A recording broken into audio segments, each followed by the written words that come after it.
एक जगह पर आपको अलग अलग मिल गया, ठीक है। और वैसे ये भी है कि भाई अगर आप देखेंगे तो इनकी माता जो थी ये लिच्छवी राजकुमारी थी। इनकी माता जो थी भाई महावीर स्वामी की जो माता थी वो लिच्छवी राजकुमारी, ठीक है ना, लिच्छवी राजकुमारी थी। ये सब बीसी में होगा, कोई भी एडी नहीं है। ये लिच्छवी राजकुमारी थी और महामाया देवी जो थी ये कोलीय वंश की कन्या थी। मतलब कोलीय वंश एक हुआ करता था, कोलीय डायनेस्टी, बहुत छोटी डायनेस्टी थी, एकदम बिल्कुल लोकल लेवल पर। उसकी राजकुमारी, उसकी प्रिंसेस थी महामाया देवी, और त्रिशला जो है ये लिच्छवी राजकुमारी थी, ठीक है ना। हाँ जी भैया, चलिए। अच्छा, अब इसके बाद और आगे बढ़े। वैसे गौतम बुद्ध का पालन पोषण प्रजापति गौतम ने किया था, ठीक है। अब इसके बाद माता हो गई तो अब पत्नी का नाम भी आ जाए, ठीक है, पत्नी, ठीक है। तो पत्नी या वाइफ की बात करें, वाइफ कौन था, और फिर उसके बाद चिल्ड्रन पर आते हैं, ठीक है ना, मतलब जो बच्चे या संतान भी, ठीक है ना, उन पर बात करेंगे, ठीक है। अच्छा, तो भैया सबसे पहले पत्नी का नाम, तो भैया गौतम बुद्ध की पत्नी का नाम था यशोधरा। क्या नाम था इनकी पत्नी का? यशोधरा इनकी पत्नी का नाम था, यशोधरा, ठीक है, यशोधरा, ठीक है, यशोधरा।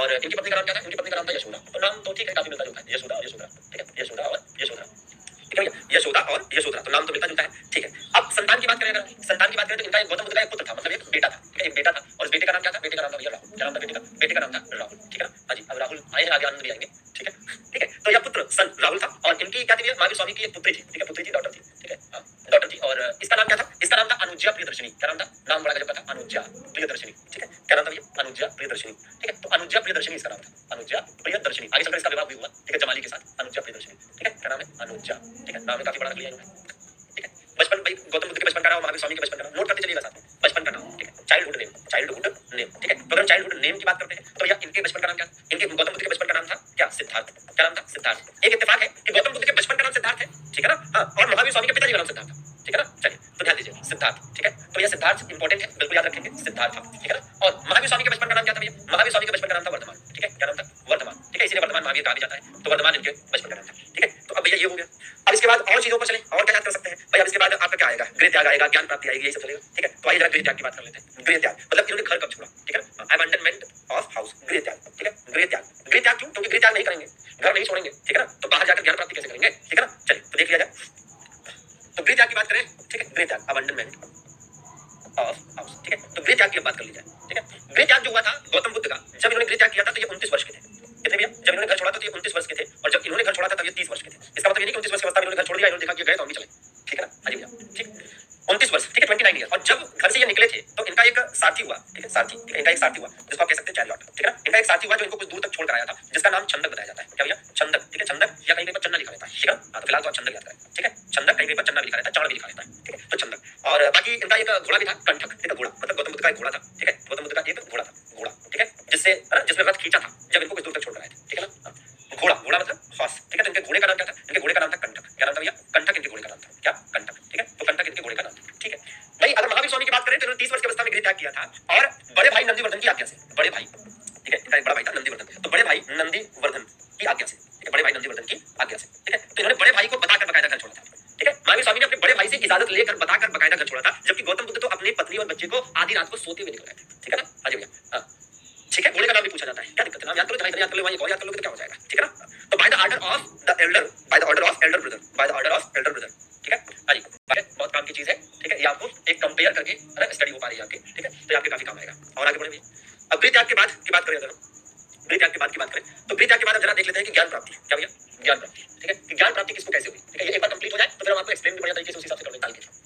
महावीर स्वामी को जब ज्ञान प्राप्ति हुई थी तब ये 42 साल के थे, ठीक है। हाँ जी, मतलब ये है, ऐसे समझिए कि भैया जब गौतम बुद्ध घर से निकले, है ना, एनटीपीसी की तैयारी करने, तब वो 29 साल के थे, और जब सेलेक्ट हो गए तो 35 साल के थे, समझ रहे हो। हाँ, तो बहुत लंबी मेहनत उस समय भी लगती थी, ठीक है ना। हाँ जी, बहुत लंबी मेहनत लगती थी, ठीक है। हाँ, और महावीर स्वामी का तो हाजी हो गया भाई साहब, 30 साल की अवस्था में घर से निकले तैयारी करने, और 42 साल की अवस्था में सिलेक्शन हुआ, ठीक है ना। अब आगे से अगर पिताजी कहे इतने दिन से पढ़ा सेलेक्ट नहीं हो रहा है, तो उनको कह देना कि गौतम बुद्ध महावीर स्वामी नहीं हो पाए तो हम क्या खा होंगे, ठीक है। बस अलग बात है पिताजी उसके बाद चप्पल नहीं दौड़ा ले, ठीक है ना, ये भी देख लेना थोड़ा, ठीक है। मेरी रिस्क नहीं बोलना, अरे ये भी नहीं कहना कि सर जी कहे थे, ठीक है ना। गौतम बुद्ध की माता कोलीय वंश की थी और महावीर स्वामी की माता लिच्छवी राजकुमारी थी, ठीक है ना। देखो, तो 35 वर्ष की अवस्था में ज्ञान प्राप्ति हुई थी, किसको भैया? गौतम बुद्ध को। किस वृक्ष के नीचे ज्ञान प्राप्ति हुई थी? पीपल वृक्ष के नीचे। कौन सा भैया? पीपल वृक्ष के नीचे इनको ज्ञान की प्राप्ति हुई थी। कौन से वृक्ष के नीचे? पीपल वृक्ष के नीचे इनको ज्ञान की प्राप्ति हुई थी। और महावीर स्वामी को ज्ञान की प्राप्ति बरगद वृक्ष के नीचे हुई, है ना, ठीक है। तो भैया अब देखो, पेड़ वेड़ का भी सब याद करना पड़ता है भैया, कब किससे क्या पूछ ले कोई भरोसा नहीं है, इसलिए सारी चीजों को दिमाग में रखना ही पड़ता है, ठीक है ना। हाँ जी, बरगद क्या? साल वृक्ष के नीचे इनको ज्ञान की प्राप्ति हुई थी। कौन सा? साल वृक्ष, ठीक है, किसके नीचे? साल वृक्ष के नीचे इनको ज्ञान की प्राप्ति हुई,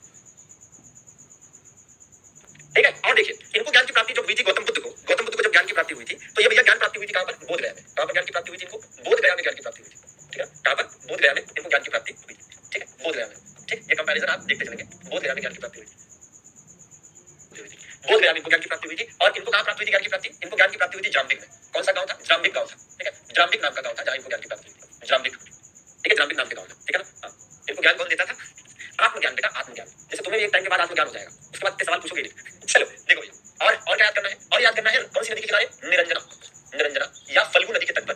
देखो आप सोच रहे होगे ना कि ये कैसा क्या चीजें चल रही है। देखो ऐसा है, एक बात समझना बहुत ध्यान से, इत्मीनान से, वो ये कि इनको ज्ञान की प्राप्ति का मतलब आत्मज्ञान की प्राप्ति है ना, आत्मज्ञान की प्राप्ति की, जैसे इनको ये कि हाँ भैया ईश्वर है ना, ईश्वर कौन है कौन नहीं है वो तो बात की बात है। आत्मज्ञान की प्राप्ति मतलब कि ये सोसाइटी कैसे चल सकती है, दुनिया कैसे चल सकती है, कैसी चीजें क्या कुछ होगी, और वास्तव में वो ज्ञान क्या था ये तो सिर्फ गौतम बुद्ध महावीर स्वामी ही बता सकते हैं, या इसको बहुत डीपली इस पर रिसर्च करनी पड़ेगी, उसकी जरूरत है नहीं, ठीक है, उसकी जरूरत है नहीं, ठीक है। और ज्ञान प्राप्ति के लिए पेड़ के नीचे, ठीक है, नदी के किनारे क्यों, क्योंकि जाहिर सी बात है कि आपको भी जैसे पढ़ाई लिखाई करनी है, आप अपनी तैयारी कर रहे हैं, तो आप लाइब्रेरी क्यों जाते हैं, या फिर आप लाइब्रेरी क्यों जाते हैं, क्योंकि वहां पर आपको शांति मिलती है, कोई बोल नहीं रहा होता है, ठीक है, लाइफ व्यवस्था सारी चीजें मिलती है। तो ये लोग भी ज्ञान प्राप्ति के लिए जंगल जाते थे, जंगल में गए, पेड़ के नीचे बैठे, नदी के किनारे इसलिए बैठे ताकि इजीली पानी मिल सके या ठंडा माहौल मिल सके, ठीक है। और नदियों के किनारे इतने बहुत ज्यादा जानवर, ठीक है, खूंखार वाले आते भी नहीं थे, पानी पी जाते थे, पानी भी चले जाते थे, ठीक है भैया। तो ज्ञान प्राप्ति इनको 35 साल की अवस्था में, इनको 42 साल की अवस्था में, इनको पीपल वृक्ष के नीचे, इनको साल वृक्ष के नीचे, इनको बोध गया में, इनको जाम्बिक में, इनको निरंजना या फल्गु नदी के तट पर, इनको कहां पर भैया, निरंजना, ठीक है, निरंजना या फल्गु नदी के तट पर इनको ज्ञान की प्राप्ति हुई।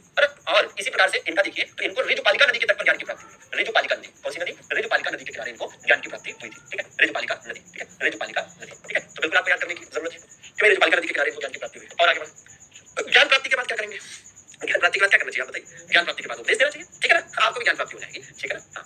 तो भैया ये जो बोध गया है और ये जो जाम्बिक है, ये दोनों ही बिहार में आज के हिसाब से, ठीक है, ये दोनों ही बिहार में, ठीक है। चलिए अब प्रथम उपदेश की बात कर लेते हैं कि किसने कहा प्रथम उपदेश दिया, ठीक है, प्रथम उपदेश, ठीक है, क्या भैया प्रथम उपदेश किसने कहा दिया, ये भी जरा देख लेते हैं कि क्या कुछ मामला है, ठीक है। अब प्रथम उपदेश का मतलब हो गया एक तरह से, ठीक है, क्या भैया फर्स्ट सर्मन, ठीक है ना, प्रथम उपदेश। तो प्रथम उपदेश गौतम बुद्ध के द्वारा कहा दिया गया, सारनाथ में दिया गया। गौतम बुद्ध ने पहला उपदेश कहा दिया था, सारनाथ में दिया था, जो आज के हिसाब से बनारस में पड़ता है उत्तर प्रदेश में, ठीक है। सारनाथ जो है इसे और क्या कहा जाता है भाई, सारनाथ में जो पहला उपदेश दिया इसको कहा गया धर्म चक्र प्रवर्तन, ठीक है, धर्म चक्र प्रवर्तन, क्या कहा गया इसे धर्म चक्र प्रवर्तन कहा गया, धर्म चक्र प्रवर्तन कहा गया, धर्म चक्र प्रवर्तन, ठीक है भैया, इसे धर्म चक्र प्रवर्तन कहा गया, ठीक है। और अगर हम बात करते हैं इनकी, तो इन्होंने विपुलांचल पहाड़ी पर पहला ज्ञान दिया था, विपुलांचल पहाड़ी, ठीक है, विपुलांचल पहाड़ी पर इन्होंने पहला ज्ञान दिया था। विपुलांचल पहाड़ी जो कि कहाँ स्थित है, राजगीर, ठीक है, राजगीर बिहार में ही, ठीक है। तो विपुलांचल हिल, ठीक है, कौन सा भैया, विपुलांचल हिल, ठीक है, पर इन्होंने पहला ज्ञान दिया था विपुलांचल पहाड़ी पर, जो आज के हिसाब से कहाँ पड़ता है, राजगीर में पड़ता है, कहाँ पड़ता है, राजगीर, ठीक है भैया, राजगीर में पड़ता है। अब भैया इनको कौन सी ज्ञान की प्राप्ति हुई थी और इनको कैसे पता चलता था कि मुझे ज्ञान मिल गया, वो सब तो पूछ रहे हैं हमसे। ये तो केवल वही जाने ना, वो हम क्या जाने कि कौन सी ज्ञान की प्राप्ति हुई थी और काय का जो है ना, कैसे इनको पता चलता था ज्ञान प्राप्त हो गया। अरे कुछ नहीं, ठीक है, किसी दिन है ना। अब इसके लिए आप जो है ना नालंदा विश्वविद्यालय में एडमिशन ले लो और बहुत दर पर रिसर्च करो, ठीक है, कौन से हुए प्रिय शिष्य, ठीक है, प्रिय शिष्य, ठीक है ना, हाँ प्रिय शिष्य, ठीक है। बहुत टाइम हो गया, राहुल आई चुके थे, आनंद भी आ जाएंगे। लविंग डिसिप्लिन, ठीक है, क्या कह सकते हैं भैया, लविंग डिसिप्लिन, ठीक है। तो लविंग डिसिप्लिन या प्रिय शिष्य की बात करें तो भैया गौतम बुद्ध के प्रिय शिष्य 3 थे। पहले नंबर पर आनंद थे, ठीक है, उसके बाद उपाली थे और उसके बाद सारिपुत्र थे। तो 3 इनके लविंग जो है डिसिप्लिन थे, ठीक है, आनंद, आनंद ही आनंद है। और इनके प्रिय शिष्यों में एक नाम लिखूंगा जमाली, ठीक है, यहाँ पर एक नाम लिखूंगा जमाली। वैसे एक और प्रिय शिष्य थे, ठीक है, मकली पुत्र गोसाल, लेकिन बाद में अलग हो गए थे इनसे, ठीक है, दामाद थे इनके, ठीक है। तो भैया ये 3 प्रिय शिष्य इनके कौन कौन, आनंद, उपाली, ठीक है, और सारिपुत्र, सारिपुत्र, ठीक, ये तीनों नाम है। जमाली इनके प्रिय शिष्य थे इधर भैया महावीर स्वामी के, और जमाली इनके दामाद भी थे, तो सन इन लॉ बोलते हैं, ठीक है, ठीक, ऐसे याद कर लेना है, ठीक है। अब भैया पहली क्लास देख लेना तुम हिस्ट्री की, ठीक है ना, हाँ जी, एक ही चीज कितनी बार पढ़ोगे। चलिए प्रिय शिष्य हो गया। अब प्रिय शिष्य के बाद क्या देख लिया जाए, प्रिय शिष्य के बाद देख लिया जाए संघ का गठन, ठीक है। इन्होंने अपने धर्म के प्रचार के लिए संघ का गठन किया। देखो वास्तविकता ये है, ठीक है, वास्तविकता रियलिटी जो है वो बिल्कुल अलग है। रियलिटी क्या है पता है, बौद्ध धर्म, जैन धर्म, इस तरह के धर्मों का उदय क्यों हुआ, इस तरह के धर्मों का विकास क्यों हुआ, इसलिए हुआ क्योंकि ब्राह्मणों ने जो अपने द्वारा व्यवस्था स्थापित करी थी, जो ब्राह्मण धर्म उन्होंने स्थापित किया था, जिसे वो सनातन धर्म भी कहते थे, जो आगे चलकर हिंदू धर्म बना। ब्राह्मण लोग अपनी श्रेष्ठता स्थापित करने पर लगे रहते थे। वो हमेशा उनको लगता था कि वही श्रेष्ठ है, और उनकी श्रेष्ठता को चुनौती कौन दिया, उनकी श्रेष्ठता को चुनौती देने आगे आए कौन, क्षत्रिय उनकी श्रेष्ठता को चुनौती देने के लिए आगे आए। और आप देखेंगे कि क्षत्रिय, भाई गौतम बुद्ध भी क्षत्रिय थे, महावीर स्वामी भी क्षत्रिय थे। रियलिटी ये है बौद्ध धर्म और जैन धर्म की स्थापना के पीछे कि सोसाइटी में लोग ब्राह्मणों के द्वारा स्थापित की गई व्यवस्था से परेशान थे। रियलिटी ये है, किसी को बुरा न लगे, बिल्कुल बुक में जो लिखा हुआ है, जो चीजें हैं उसी के हिसाब से बता रहा हूं कि रियलिटी ये है कि ब्राह्मणों के द्वारा स्थापित की गई जो व्यवस्था थी, ब्राह्मण अपने आप को सर्वोपरि मानते थे, श्रेष्ठ मानते थे, सर्वोच्च स्थापित करते थे। तो उनकी इस सर्वोच्चता को तो वैश्य और शूद्र तो कभी चुनौती नहीं दे पाए, ठीक है, लेकिन क्षत्रियों ने चुनौती दी, क्षत्रियों ने चुनौती दी। और आप देखेंगे बौद्ध धर्म के संस्थापक गौतम बुद्ध या इधर महावीर स्वामी हो, ये दोनों ही क्षत्रिय थे और इन्होंने ब्राह्मणों की श्रेष्ठता को चुनौती दी एक तरह से, और इसी वजह से इन्होंने एक नई व्यवस्था को स्थापित किया। और वास्तव में इनके द्वारा जो चीजें स्थापित की गई, वो नहीं चाहते थे कि ये धर्म के रूप में आगे बढ़े, वो तो चाहते थे कि इसे एक व्यवस्था के रूप में आगे बढ़ाया जाए, ठीक है। तो चाहे गौतम बुद्ध चाहे महावीर स्वामी हो, ये इसको एक व्यवस्था के रूप में आगे बढ़ाना चाहते थे। और यही कारण है कि चाहे बौद्ध धर्म हो चाहे जैन धर्म हो, दोनों में ही ईश्वर की मान्यता नहीं है। इन्होंने कभी नहीं कहा कि मेरी पूजा करो, मेरी मूर्ति बना दो और मुझे भगवान बनाकर जो है अपने दिल में रखो, ऐसा कुछ इन्होंने नहीं चाहा। चाहे महावीर स्वामी हो चाहे गौतम बुद्ध, दोनों लोगों ने ये चाहा कि उनके विचारों का, उनकी जो भी पॉलिसीज है, उनके जो सोच है, जो विचारधारा है, उसका सम्मान हो, ठीक है। अच्छा, अब ये तो बात हो गई एक पहलू की। दूसरी पहलू की बात ये है कि ब्राह्मणों के द्वारा जो ब्राह्मण धर्म, जो ब्राह्मण सिस्टम स्थापित किया गया था, उसके अंतर्गत ये था कि पशु बलि बहुत दी जाती थी, यज्ञ हवन पूजा बहुत कराना पड़ता था। यह हवन पूजा किसको कराना पड़ता था, शूद्रों को कराना पड़ता था, वैश्यों को कराना पड़ता था। मुख्य रूप से शूद्र बहुत परेशान थे। शूद्र क्यों परेशान थे, क्योंकि ये जो ब्राह्मण क्षत्रिय वैश्य शूद्र वाला सिस्टम था, उसमें सबसे निचले तबके पर कौन आता था, शूद्र आते थे। तो शुरुआत में ये सिस्टम तो ठीक था, हालांकि वर्ण व्यवस्था को गलत उद्देश्य से नहीं लाया गया था। वर्ण व्यवस्था को लाया गया था किस उद्देश्य से, ठीक है, वर्ण व्यवस्था को इस उद्देश्य से लाया गया था कि सोसाइटी का एक सिस्टम चले, ठीक है। क्यों, क्योंकि जैसे मान लीजिए कि यही हमारी क्लासेस संस्थान है, तो यहाँ अगर 17 लोग काम करते हैं, तो ये तय है कि ये अध्यापक है पढ़ाएंगे, ठीक है, ये हमारी टेक्निकल टीम है जो क्लास लगाएगी, ये हमारी टाइपिंग टीम है जो कंटेंट तैयार करके पीपीटी बना के देगी, ठीक है, और ये हमारी सोशल मीडिया टीम है जो क्लास शेड्यूल करेगी और देखेगी यूट्यूब पे कैसे चल रही है, तो सबको डिवाइड किया गया ना कि इनका ये काम है, इनका ये काम है। तो शुरू में वर्ण व्यवस्था को इसीलिए लाया गया था, डिसाइड किया गया था कि भैया देखो, जो धार्मिक अनुष्ठान कराएगा, पूजा पाठ कराएगा, ठीक है, जो पढ़ाने का काम करेगा वो ब्राह्मण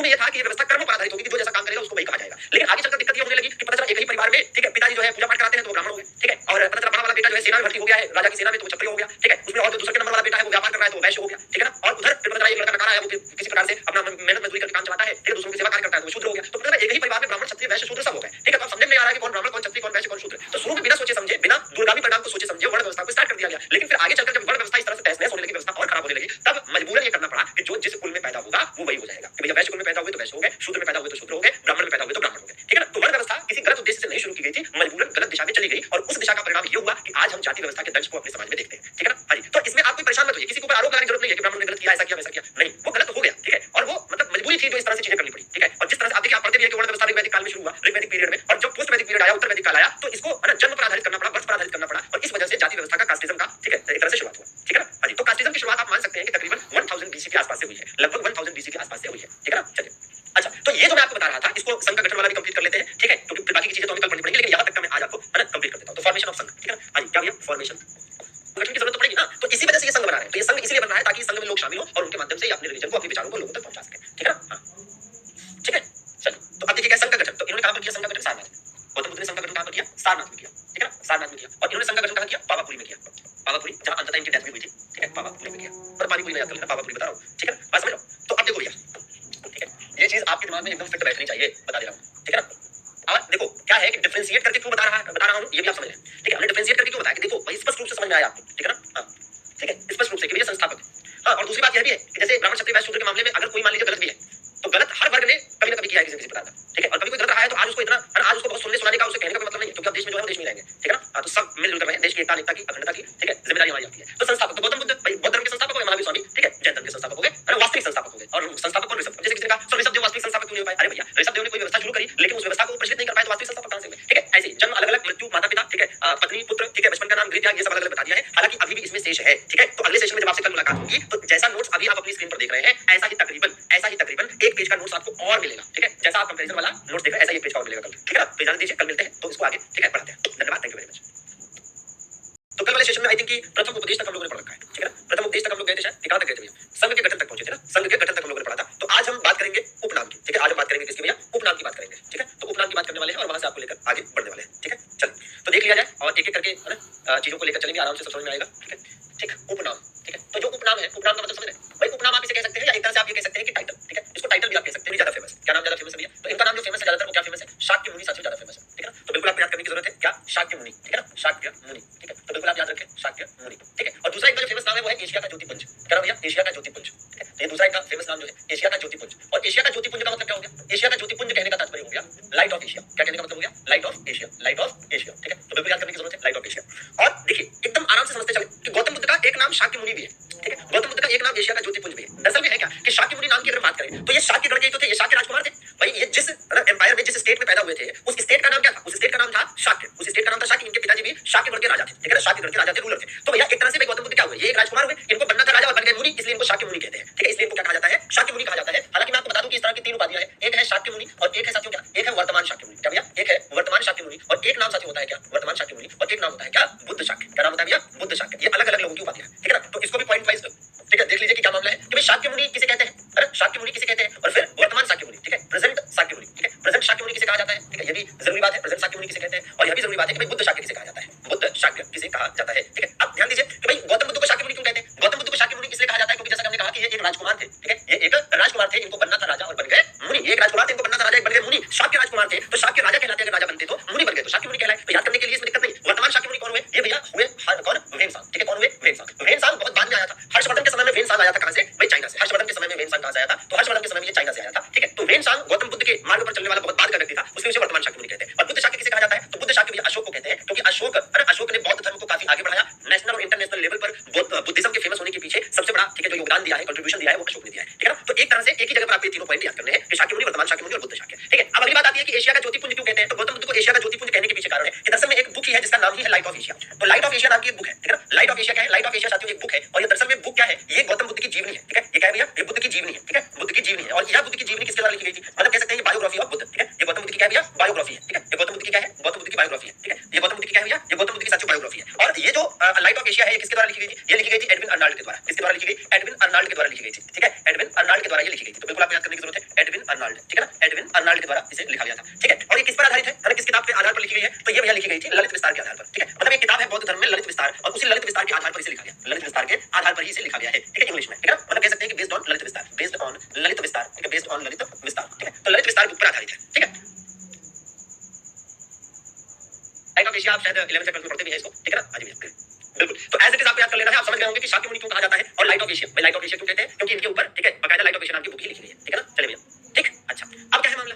अब इसके बाद आप यहाँ ध्यान दीजिएगा कि उपनाम या टाइटल की जो बात कर रहे थे, तो गौतम बुद्ध का उपनाम या टाइटल जो है वो आपकी स्क्रीन पर है, ठीक है। बिल्कुल इसे याद करना है कि ये गौतम बुद्ध के उपनाम है, ये गौतम बुद्ध के उपनाम है, ठीक है। अब आइए जरा देख लेते हैं किसके भैया, अब महावीर स्वामी के भी उपनाम देख लीजिए, ठीक है ना। तो महावीर स्वामी के उपनाम की बात करें तो जिन अरहत, ठीक है, जिन अरहत निर्ग्रंथ और अस्ते, ठीक है, जिन, अभी नाम खतरनाक है, जिन, ठीक है। तो महावीर स्वामी को क्या कहा जाता है, जिन कहा जाता है, ठीक है, जिन कहा जाता है, ठीक है, जिन।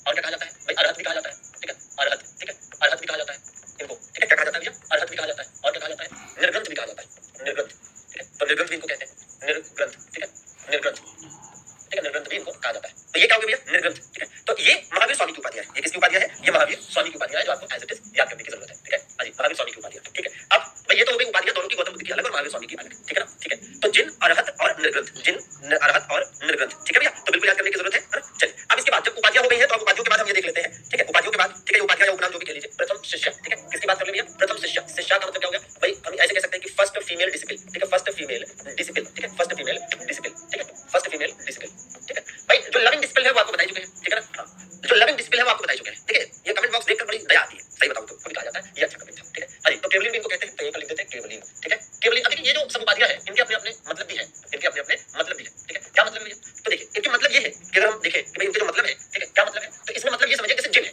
महावीर स्वामी को जिन कहते हैं। जिन का मतलब क्या, विजेता। जिन का मतलब क्या होता है, विजेता। विजेता का मतलब विजेता जिसने अपनी इंद्रियों पर विजय प्राप्त कर ली हो, जिसने अपनी इंद्रियों पर विजय प्राप्त कर ली हो, है ना। अच्छा, मतलब अपने एक तरह से मन को, ठीक है, जीत लिया हो, ठीक है। अरहत, अरहत का मतलब होता है पूजनीय, अरहत का मतलब क्या होता है, पूजनीय। और निर्ग्रंथ का मतलब होता है बंधन रहित, निर्ग्रंथ का मतलब क्या होता है, बंधन रहित। और केवलिन का मतलब होता है सर्वोच्च ज्ञान प्राप्त व्यक्ति, ठीक है ना। एकदम सिंपल सी बात है, ठीक है भैया। जिन का मतलब हमने कहा विजेता, अरहत का मतलब पूजनीय, निर्ग्रंथ का मतलब बंधन रहित, और केवलिन का मतलब सर्वोच्च ज्ञान प्राप्त व्यक्ति। तो मैं यहाँ पर लिख भी दूं, नहीं तो आप बाद में कहीं से आपने लिख कर भी बताया। तो अगर हम जिन की बात करें, ठीक है ना, अगर हम जिन की बात करें, इंद्रियों पर विजय प्राप्त की, विनर, ठीक है ना, जिसने इंद्रियों पर विजय प्राप्त की, ठीक है। और निर्ग्रंथ जैसे हमने बताया, तो निर्ग्रंथ का मतलब, निर्ग्रंथ का मतलब क्या हो जाएगा, निर्ग्रंथ, ठीक है। तो निर्ग्रंथ का मतलब है, निर्ग्रंथ का मतलब है क्या, निर्ग्रंथ का मतलब होता है बंधन रहित, ठीक है, बंधन रहित, ठीक है, बंधन रहित, ठीक है, बंधन रहित, ठीक है। तो बंधन रहित का मतलब कह सकते हैं कि बाउंडिंग लेस, ठीक है, बाउंडिंग लेस, ठीक है, बाउंडिंग लेस, ठीक है, कि मतलब कोई बाउंडिंग नहीं है, ठीक है। और एक क्या बताया था आपको, एक बताया था केवलिन ना, एक केवलिन बताया। तो केवलिन का मतलब क्या है, केवलिन की अगर बात करें तो भैया केवलिन का मतलब हो जाएगा, केवलिन का मतलब हो जाएगा सर्वोच्च ज्ञान प्राप्त व्यक्ति, सर्वोच्च ज्ञान, ठीक है, सर्वोच्च ज्ञान प्राप्त व्यक्ति, सर्वोच्च ज्ञान प्राप्त व्यक्ति, सर्वोच्च ज्ञान प्राप्त व्यक्ति, ठीक है, ठीक, सर्वोच्च ज्ञान प्राप्त व्यक्ति। और एक और आपको बताया है, क्या बताया, एक और आपको बताया अरहत ना, अरहत का मतलब पूजनीय, ठीक है। अरहत का मतलब क्या हो जाएगा, अरहत का मतलब हो जाएगा पूजनीय, अरहत का मतलब क्या हो जाएगा भाई, अरहत का मतलब हो जाएगा पूजनीय, ठीक है ना। तो ये भी याद करने की जरूरत है। तो ये 3-4 पॉइंट्स भी आप जरूर नोट कर लें, ठीक है,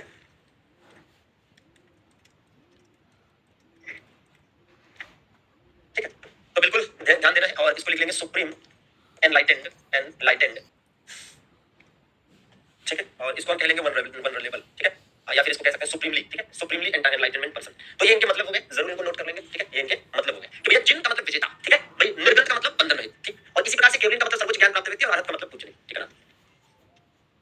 ठीक, वेरी गुड। चलिए अब वापस इस पर लौटते हैं और प्रथम शिष्या मतलब फर्स्ट फीमेल डिसिपल पर चलते हैं, ठीक है, फर्स्ट फीमेल डिसिपल। अब इसमें एक चीज का ध्यान दीजिए, सीधा सीधा क्या, कि भाई पहली शिष्या, पहली महिला शिष्या, ठीक है ना। अब इसमें है क्या, कि सीधा सीधा समझ में आता है, ठीक है, क्या क्या मामला, ठीक है। तुमसे से क्या मतलब रोहित बेटा, तुमसे से मतलब है, तुमसे से मतलब है, कोई फायदा है कोई नुकसान है, इस तरह का कमेंट अगर एक बार हो रहा है तो प्रजापति गौतमी, ठीक बात है। ऐसे बच्चे होते हैं जिनको अपनी पढ़ाई से मतलब नहीं होता है, फालतू की चीजों से मतलब होता है, और फालतू की चीजों से मतलब रखने वाले सफल होते हैं, प्रजापति गौतमी, ठीक है। और यहाँ पर अगर आप देखेंगे जैसे भाई गौतम बुद्ध के द्वारा सबसे पहले किसे शिष्य बनाया गया, है ना, सबसे पहले किस महिला को अपने शिष्य के रूप में स्वीकार किया गया, ठीक है ना, तो ये हो जाएगा प्रजापति गौतमी। और महावीर स्वामी के द्वारा सबसे पहले किसे अपनी शिष्या के रूप में स्वीकार किया गया, तो वो आप देख लेंगे हो जाएगा क्या भैया, चंद्रा। चंद्रा कौन थी, तो चंद्रा जो है, चंद्रा नाम की एक लड़की थी, चंपा, चंपा नाम की एक जगह थी, तो वहां के एक राजा थे दधिवाहन, उन्हीं की पुत्री थी, ठीक है। तो चंद्रा नाम था इसका, क्या नाम था, चंद्रा, ठीक है, चंदना, ठीक बात है, चंद्रा। तो चंद्रा जो है कौन थी, चंपा नरेश दधिवाहन की पुत्री, ठीक, हाँ जी, ठीक है। मतलब कह सकते हैं कि ये चंपा की राजकुमारी थी, चंपा राजकुमारी, ठीक है, चंपा की राजकुमारी थी, चंपा राज्य की राजकुमारी। मतलब राजकुमारियां भी सीधे सीधे, है ना, इस प्रकार से बौद्ध धर्म, जैन धर्म से जुड़ रही है, ठीक है। तो अपने आप में बड़ी बात है, ठीक है। तो ये क्या थी, चंपा राज्य की, चंपा राज्य की क्या थी, प्रिंसेस थी, चंपा राज्य की क्या थी भैया, प्रिंसेस थी। तो बिल्कुल इसको भी याद रखने की आपको जरूरत है, इसको भी याद रखने की आपको जरूरत है, ठीक। चलिए अच्छा, अब इसके बाद और आगे चीजों को लेकर चला जाए और देखा जाए, ठीक है भाई। प्रथम शिष्या तक हम लोग पहुंच गए, इसके जस्ट आगे बढ़ेंगे तो संघ के गठन पर भी बात कर लेते हैं। संघ का गठन, संघ के गठन पर बात हुई थी कि नहीं, संघ का गठन, है ना? संघ के गठन पर आई थिंक की बात नहीं हुई थी ना, हाँ ठीक है, संघ का गठन, संघ के गठन पर बात हुई थी, ठीक है, संघ के गठन पर बात हुई थी ना। तो अब जरा मान्यताएं देख लेते हैं कि दोनों की अलग अलग मान्यताएं क्या है, ठीक है, मान्यताएं, ठीक है ना। मान्यताएं मतलब बिलीफ्स, ठीक है, बिलीफ्स। तो बिलीफ सिस्टम दोनों दोनों का अपना अलग अलग क्या था, किस प्रकार से चीजें थी। तो मान्यताओं की अगर हम बात करते हैं, ठीक है, मान्यताओं की अगर हम बात करें तो मान्यताओं में भाई सबसे बड़ी चीज तो यही है कि बौद्ध धर्म में आत्मा की मान्यता नहीं है। बौद्ध धर्म में आत्मा की मान्यता नहीं है। किसकी मान्यता नहीं है? आत्मा की मान्यता नहीं है। यहाँ पर आप देखेंगे कि आत्मा की मान्यता नहीं है, ठीक है। आत्मा की मतलब सिंपल शब्दों में आप कहें कि यहाँ में लिख दिया आत्मा, ठीक है, तो ये भैया आत्मा को नहीं मानते, मतलब ये सोल को नहीं मानते, ठीक है भैया। और ये क्या है, ये सोल को मानते हैं, आत्मा को मानते हैं, ठीक है, आत्मा को ये मानते हैं, ठीक है, सिंपल सी चीज, ठीक है। अच्छा, तो ये भी बिल्कुल याद करने की जरूरत है, ठीक है। तो ये आत्मा को मानते हैं और ये आत्मा को नहीं मानते, ठीक बात है। चलिए और आगे बढ़े। मान्यताओं की बात हो गई तो अब पहली सभा की बात कर ली जाए। किसकी भैया? पहली सभा, पहली सभा, ठीक है। पहली सभा मतलब कह सकते हैं कि फर्स्ट असेंबली, फर्स्ट असेंबली या फर्स्ट यूनियन भी कह सकते हैं, फर्स्ट असेंबली या फर्स्ट यूनियन भी कह सकते हैं, ठीक है ना। हाँ, मौसी थी, वही बात है, ठीक है। प्रजापति को अपनी मौसी थी, ठीक। तो यह मौसी थी, अपनी मौसी को ही अपनी पहली शिष्या बनाया। मौसी मतलब मौसी को इंग्लिश में तो खैर आंटी कहते हैं, ठीक है। हाँ जी, तो खैर पहले भी बताया हुआ है, तो उसमें कोई बात नहीं, ठीक है। तो अपनी मौसी को अपनी आंटी को ही पहली शिष्या बनाया था, ठीक। अरे आत्मा मतलब भूत नहीं यार, वो वाला आत्मा जो लोग कहते नहीं है कि आत्मा तो अमर है, आत्मा न मरती है न पैदा होती है या केवल शरीर बदलती है। कभी सिद्धार्थ के शरीर से नवीन में घुस गई, कभी उज्जवल के शरीर से मानवेंद्र में घुस गई, ठीक है। खैर चलिए, ये अलग वाले कॉन्सेप्ट में है, ठीक है, तो उसका टेंशन मत लीजिएगा, ठीक है। चलो फिलहाल तो अगर आप प्रथम सभा की बात कर लें कि बौद्ध धर्म की जो पहली सभा हुई थी, बौद्ध धर्म की पहली सभा का आयोजन जो किया गया वो किया गया था 483। गौतम बुद्ध की जिस वर्ष डेथ हुई थी ना, गौतम बुद्ध की जिस वर्ष जिस साल डेथ हुई थी उसी वर्ष पहली सभा हुई थी। कहां पर हुई थी? राजगृह में हुई थी। कहां पर हुई थी भैया? राजगृह में, ठीक है। मतलब पहली सभा का आयोजन जो किया गया था वो राजगृह नामक स्थान पर किया गया था। किस स्थान पर? राजगृह नामक स्थान पर किया गया था। और इस सभा के दौरान जो राजा थे वो कौन थे? अजातशत्रु थे। कौन भैया? तो अजातशत्रु इस दौरान राजा थे। और अध्यक्ष कौन थे? तो अध्यक्ष भैया थे महाकश्यप, ठीक है। अध्यक्ष कौन थे? अध्यक्ष महाकश्यप थे। महाकश्यप इसमें क्या थे? अध्यक्ष थे, ठीक है ना। तो वो चीज भी हम मेंशन कर लेते हैं कि भैया इस दौरान मतलब इस ये जो सभा हुई, जाहिर सी बात है कोई ना कोई राजा संरक्षण देगा तभी तो सभा हो पाएगी। तो जो सभा आयोजित की गई इस दौरान राजा हुआ करते थे कौन? अजातशत्रु इस दौरान राजा हुआ करते थे, ठीक है, वही हरिवंश के। और इसमें प्रेसिडेंट इसमें जो अध्यक्ष हुए, ठीक है, प्रेसिडेंट या इसमें जो अध्यक्ष हुए वो कौन थे? ये थे महाकश्यप, ठीक है, महाकश्यप, ठीक है। तो बिल्कुल याद रखेंगे महाकश्यप, ठीक। अच्छा, अगर हम जैन सभा की बात करें तो पहली जैन सभा कहां पर हुई थी और कब हुई थी? तो पहली जैन सभा जो हुई थी वो 300 बीसी में हुई थी। कहां पर हुई थी? तो पहली जैन सभा हुई थी पाटलिपुत्र में। कहां पर हुई थी? पाटलिपुत्र में पहली जैन सभा हुई थी। कहां पर हुई थी भैया? पाटलिपुत्र। तो पाटलिपुत्र में पहली जैन सभा हुई, बिल्कुल याद करने की जरूरत है। और इस समय राजा कौन था? तो इसमें राजा इस समय हुआ करते थे चंद्रगुप्त मौर्य। कौन राजा हुआ करते थे? तो इस समय राजा थे चंद्रगुप्त मौर्य। चंद्रगुप्त मौर्य राजा थे। और जो अध्यक्ष थे वो कौन थे? स्थूलभद्र अध्यक्ष थे, ठीक है। कौन भैया? स्थूलभद्र इसमें अध्यक्ष थे, ठीक है। हाँ, अलग से भी इसको बताऊंगा, जो बौद्ध समाज है जो जैन समाज है उनको अलग से भी बताऊंगा, लेकिन यहाँ पर एक डिफरेंशिएशन के फॉर्मेट में भी देख लीजिए ताकि आपके दिमाग में एक बात ये जो है रहे, ठीक है। तो किंग कौन था भैया? तो इस समय किंग थे चंद्रगुप्त मौर्य, चंद्रगुप्त मौर्य, ठीक है। तो चंद्रगुप्त मौर्य यहाँ पर किंग है भैया, इन्हीं के संरक्षण में हुआ था। और स्थूलभद्र इसमें क्या थे? स्थूलभद्र इसमें अध्यक्ष थे, स्थूलभद्र इसमें अध्यक्ष थे, ठीक है। हाँ जी, तो ये भी एज इट इज आपको याद करने की जरूरत है, ठीक। तो ये हो गया यहाँ तक का मामला किसके लिए? ये हो गया आपका, ठीक है, ये आपका बौद्ध धर्म के लिए हो गया। और फिर यहाँ पर हो जाएगा किसके लिए? ये हो जाएगा जैन धर्म के लिए, ठीक है।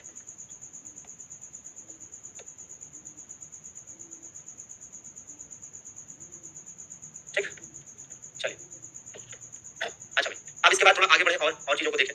तो इसके बाद और जो डिफरेंशिएशन आपको देखना है, ठीक है, इसमें जैसा कि हमने कहा कि परेशान नहीं होना है, आगे मैं आपको अलग अलग भी बताऊंगा, ठीक है, कि भाई चारों बौद्ध सभाएं एक जगह बता दूंगा, उसकी ट्रिक भी बता दूंगा, और जैन सभाएं जो दो हुई हैं वो भी अलग बता दूंगा, ट्रिक भी बता दूंगा, ठीक है ना। चलिए तो देखेंगे अब इसके बाद अगला जो डिफरेंशिएशन है आपका, ठीक है, प्रथम सभा हो गई, द्वितीय सभा नहीं बताऊंगा, अलग से कर लेंगे उसको। साहित्य में भी डिफरेंस है, साहित्य में भी डिफरेंस है, लेकिन भाषा की बात पहले कर लेते हैं। साहित्य और भाषा की बात करनी जरूरी है। भाषा, भाषा मतलब लैंग्वेज। तो अगर हम लैंग्वेज की बात करें कि दोनों के द्वारा स्टार्ट अपने अपने धर्म के प्रचार के लिए अलग अलग भाषाओं का इस्तेमाल किया गया, अलग अलग भाषाओं का इस्तेमाल किया गया। आप देखेंगे जैसे बौद्ध धर्म के द्वारा पाली भाषा का इस्तेमाल किया गया। किस भाषा का भैया? पाली भाषा का इस्तेमाल किया गया, ठीक बात है। और जो जैन धर्म था इसने स्टार्टिंग में कौन सी भाषा का इस्तेमाल किया? प्राकृत भाषा का इस्तेमाल किया, ठीक है। किसका इस्तेमाल किया? प्राकृत भाषा का इस्तेमाल किया, ठीक बात है। तो एज इट इज आपको याद करने की जरूरत है। इसी प्रकार से अगर हम साहित्य की बात करते हैं, इसी प्रकार से अगर हम साहित्य की बात करते हैं तो साहित्य मतलब क्या हो जाएगा? लिटरेचर हो जाएगा। क्या हो जाएगा? लिटरेचर हो जाएगा। और लिटरेचर का मतलब, लिटरेचर मतलब समझिए कि जैसे बौद्ध धर्म की बात करें तो यहाँ पर त्रिपिटक आपको देखने को मिलेगा, ठीक है। एक एग्जांपल दे रहा है कि बहुत सारे अलग अलग साहित्य भी है। त्रिपिटक जिसे आप क्या कहते हैं? जिसे आप थ्री फोल्ड बास्केट भी कहते हैं। क्या कहते हैं? थ्री फोल्ड बास्केट भी आप इसे कहते हैं, ठीक है। और इसी प्रकार से इसमें जातक कथाएं भी देखने को मिलेंगी। क्या भाई? जातक कथाएं, जातक कथाएं। इसी प्रकार से इसमें भाई और भी है, जैसे मिलिंद पन्नु है, मिलिंद पन्नु है, ठीक है। तो ये क्या है? ये बौद्ध साहित्य है, ये बौद्ध साहित्य है, ठीक है ना। हाँ ठीक, ये क्या भैया? ये बौद्ध साहित्य है, ठीक है ना। हाँ जी, ये क्या भैया? ये बौद्ध साहित्य है, बिल्कुल,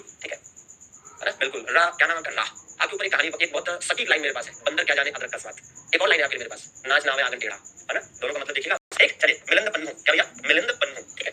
अच्छा, ये बिल्कुल याद करना है। और इसी प्रकार से जब हम जैन साहित्य में जाएंगे, ठीक है, जैन साहित्य में जब हम जाएंगे तो जैन साहित्य में आप देखेंगे जैसे आगम, ठीक है, क्या भैया? जैन साहित्य को आगम या अंग कहा गया है। क्या कहा गया भैया? आगम या अंग कहा गया है, ठीक है। क्या कहा गया है? आगम या अंग कहा गया है, ठीक। दूसरी बात और क्या कहा गया है पता है? इसमें आप देखेंगे आपको कल्प सूत्र भी मिलता है। क्या मिलता है? कल्प सूत्र भी आपको इसी में देखने को मिलता है। कल्प सूत्र, क्या भैया? कल्प सूत्र भी आपको इसी में देखने को मिलता है और काफी इंपॉर्टेंट है, ठीक है ना। हाँ जी, कल्प सूत्र काफी बार पूछा गया है एग्जाम में, आपके लिए जरूरी होता है। और ऐसे ही एक है 14 पूर्व, 14 पूर्व नाम का, ठीक है, एक ग्रंथ है 14 पूर्व, ठीक है। और इसी प्रकार से आप एक देखेंगे आयारांग सूत्र है। क्या है? आयारांग सूत्र, ठीक है। आयारांग सूत्र भी है, आयारांग सूत्र, ठीक है, आयारांग सूत्र, ठीक है, आयारांग सूत्र, ठीक है। इसको भी एज इट इज याद रखेंगे, एज इट इज, ठीक है ना। हाँ जी भैया, ठीक, चलिए, बिल्कुल, हाँ हाँ बिल्कुल भैया, एकदम राम हो जाए, अकेले लगे रहिए, ठीक है, कोई सुनने वाला है नहीं। चलिए जरा ध्यान दीजिए और आगे बढ़े, है ना। इसके बाद जब हम भाषा और साहित्य की बात कर लेंगे, जब हम भाषा और साहित्य की बात कर लेंगे तब हम आएंगे किस पर? भाई एक चीज पर आएंगे और वो है अंतिम राजकीय संरक्षण, ठीक है, अंतिम राजकीय संरक्षण। तो देखिएगा अंतिम राजकीय संरक्षण में क्या है मामला, ठीक है। अंतिम राजकीय संरक्षण की जब हम बात करेंगे, किसकी? अंतिम राजकीय संरक्षण की, मतलब कह सकते हैं कि लास्ट, ठीक है, प्रोटेक्टरेट स्टेट, मतलब लास्ट स्टेट, ठीक है, लास्ट स्टेट, लास्ट, या यूं कह सकते हैं, सीधा सीधा लिख सकते हैं, लास्ट स्टेट प्रोटेक्शन, ठीक है। तो अंतिम स्टेट कौन था जिसने प्रोटेक्शन दी थी? अंतिम स्टेट कौन था जिसने प्रोटेक्शन दी थी, ठीक है।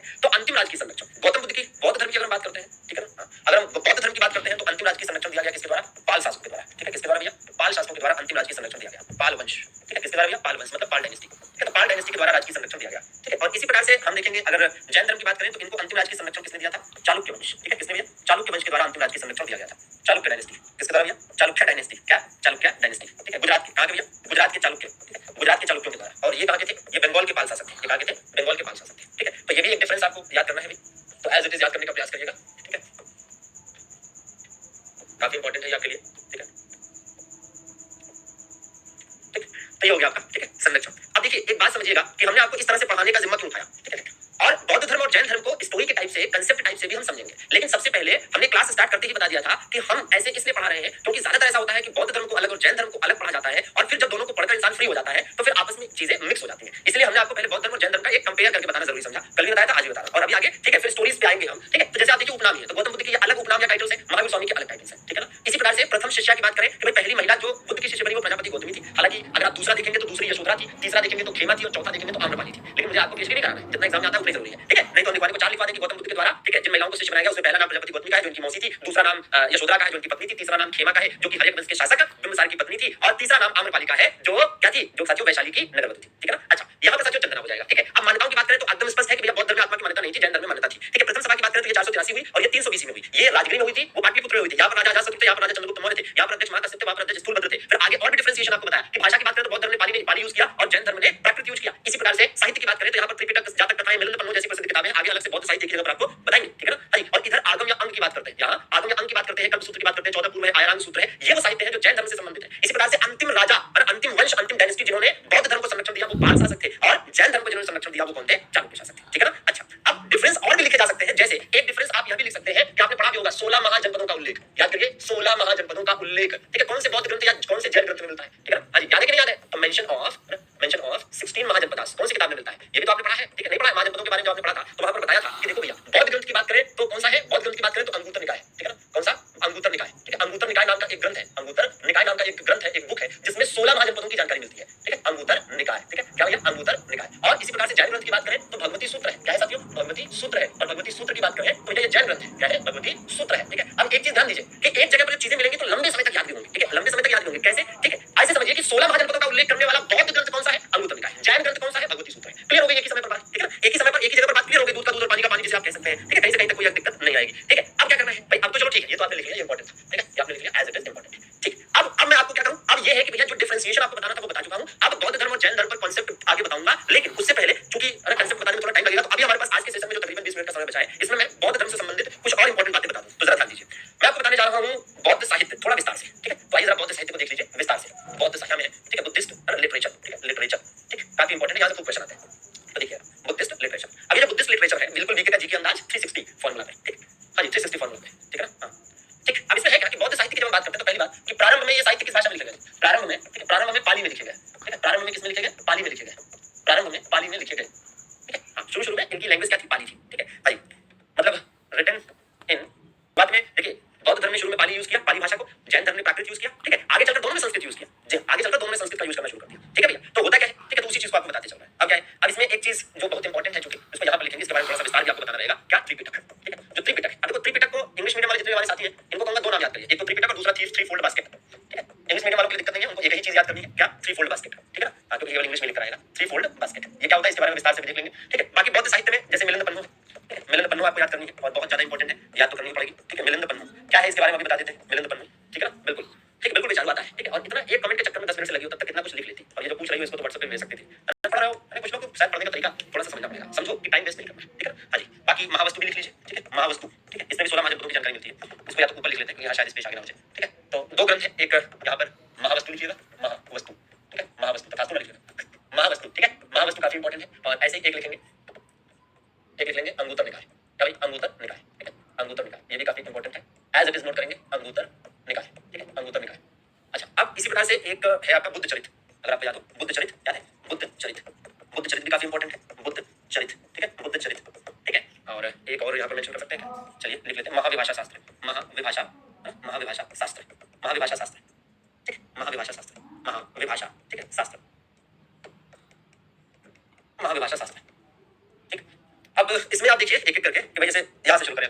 मिलिंद पन्नू क्या है? मिलिंद पन्नू के बारे में आपको बता चुके हैं, तो ज्यादा इसे बताने की जरूरत नहीं है। नागसेन के द्वारा इसे लिखा गया था, किसके द्वारा? नागसेन के द्वारा इसे लिखा गया था, ठीक है, नागसेन के द्वारा इसे लिखा गया था। और ये है क्या, तो कभी-कभी आता है तो एक बौद्ध पाठ है, ठीक है, एक बौद्ध पाठ है, ठीक है, मतलब बताया भी था, अ बुद्धिस्ट लेशन, ठीक है, अ बुद्धिस्ट लेशन है, ठीक है, मतलब एक ऐसी बुक है जो आपको बहुत कुछ सिखाती है बुद्धिज्म के बारे में। बुद्ध चरित्र के लेखक कौन है? बुद्ध चरित्र के लेखक है अश्वघोष, और इसे बौद्धों का रामायण कहा जाता है, ठीक है। किसने लिखा था इसे? इसे अश्वघोष ने लिखा था। किसने लिखा था इसे भैया अश्वघोष ने लिखा, ठीक है, अश्वघोष के द्वारा इसे लिखा गया था, ठीक है, अश्वघोष के द्वारा इसे लिखा गया था, ठीक है। और महाविभाषा शास्त्र को लिखने वाले कौन थे? महाकश्यप थे, महाकश्यप। इसे बौद्धों का विश्वकोश कहा जाता है, महाकश्यप, ठीक है, महाकश्यप के द्वारा इसे लिखा गया था, ठीक है, बौद्धों का विश्वकोश कहा जाता है इसे, महाकश्यप, ठीक है, महाकश्यप के द्वारा इसे लिखा गया। त्रिपिटक की बात अभी करते हैं, फिलहाल ये दोनों एक ही जगह पर लिख लेंगे। 16 महाजनपद जो है ना, 16 महाजनपदों का उल्लेख इसमें मिलता है, 16 महाजनपदों का उल्लेख इन दोनों में मिलता है, 16 महाजनपद, ठीक है। तो जो महाजनपद है उनके बारे में जानकारी यहाँ पर मिल जाएगी, महाजनपद, ठीक है। तो महाजनपद जो थे, है ना, जो 16 महाजनपद थे, महाजनपद काल में जो 16 राज्य थे, 16 स्टेट थे, उनकी जानकारी आपको महावस्तु में भी मिलती है और अंगुत्तर निकाय में भी मिलती है, दोनों में मिल जाती है, ठीक है ना, दोनों में मिल जाती है। अब देखिए त्रिपिटक या थ्री फोल्ड बास्केट की बात करते हैं, तो इसमें देखिएगा ध्यान से, ठीक है, इसमें 3 किताबें आपको देखने को मिलेंगी, ठीक है, इसमें जो है 3 किताबें आपको देखने को मिलेंगी,